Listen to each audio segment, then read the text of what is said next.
It's okay. Looks It's fine, all right. Gary. What do you guys think You about just don't understand. You're not cool enough, man.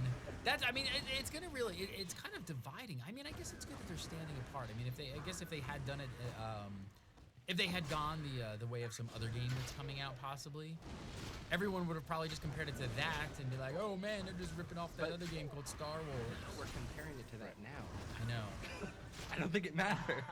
It's weird because I'm torn. I don't know how to exactly feel about it right now. I'm glad that the voice acting is ramped up. Definitely great choices. Nolan North can't go wrong. Not so sure about the standing there. I agree with you, Mike. That feels a little bit old. Feels a little bit old. I don't know. Here's another clip. Let's watch another one. Maybe it'll convince us.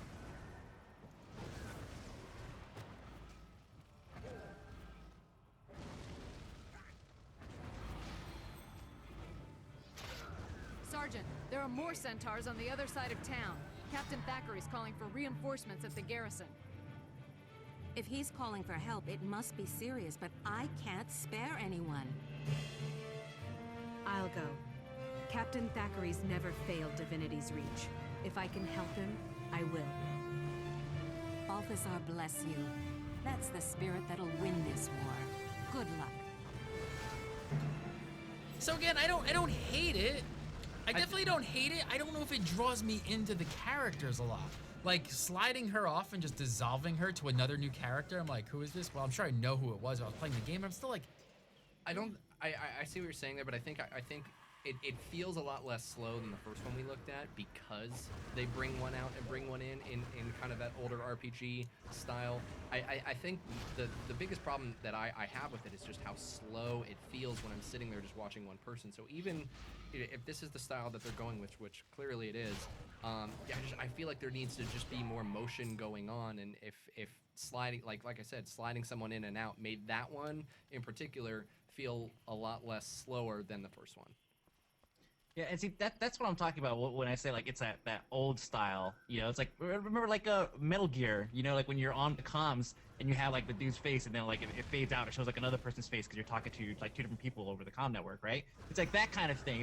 It's like that same exact effect, except for here, it's kind of getting to that creepy area, where it's like, you have two guys who, they've added the animation to it, it doesn't look like they're moving, but then they look like a couple of kids kind of sitting around, just like... Like, oh, so this and this. It's kind of creepy, kind of weird, you know. But and the thing is that could be easily remedied if the camera was cutting back and forth between the two, and you didn't see the other one just swaying. You'd at least be more engaged, I think, with the person having the conversation.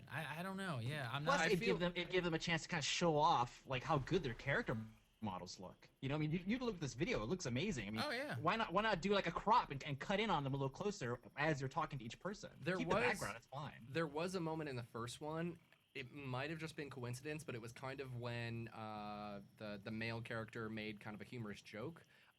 If you look closely, it almost looks like the woman lets out a smile in like response to his quirk or his funny statement. So I mean, I don't know if it was coincidence or if there is actually, like, they are trying to put, you know, facial expressions to an extent and really make it work. But I felt so far away from it because I was watching from a side view that I didn't really get to appreciate like I would if it was to do closer camera angles. And that's you know, with any good film, I mean, that's the power of the close-up, right? That's the power when you're telling a story.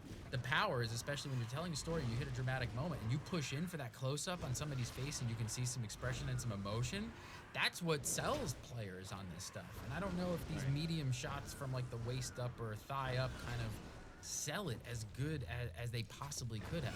Am I gonna get in trouble and say that Star Wars might win this battle, this little round here? I mean, it's gonna get compared to it. I hate to say it because they're gonna be coming out somewhat. Well, we don't know when Guild Wars is coming out, but I mean, at least in the story and cinematic department of the way that they're doing this. Just this. I'm not talking about gameplay. Don't flame me yet. I know everybody's been like, oh my God, you're crazy. I'm just talking about in the way they're delivering story, because Guild Wars is also saying there's going to be a lot of story in Guild Wars 2, and they're delivering that. So with all the voiceover and things like that. Or are we jumping the gun on the animations just like they did? We got a revamp of new voiceover actors. Maybe we'll possibly see these cutscene cinematics change. It's possible. Yeah, I don't want to say does Warthog have them beat, because yeah, it's the same field, but their cinematics, they've been doing that forever. They've always done it. That's BioWare's thing. Yeah. So it's kind of hard to really say. Everyone's gonna be like, no, this one's definitely gonna be better because they don't like SWTOR, right? And that's gonna be the end of it. But really, we're comparing it to BioWare style of storytelling. Yeah, we're not talking about gameplay but- here. I'm not talking about like any of that stuff Right. at all.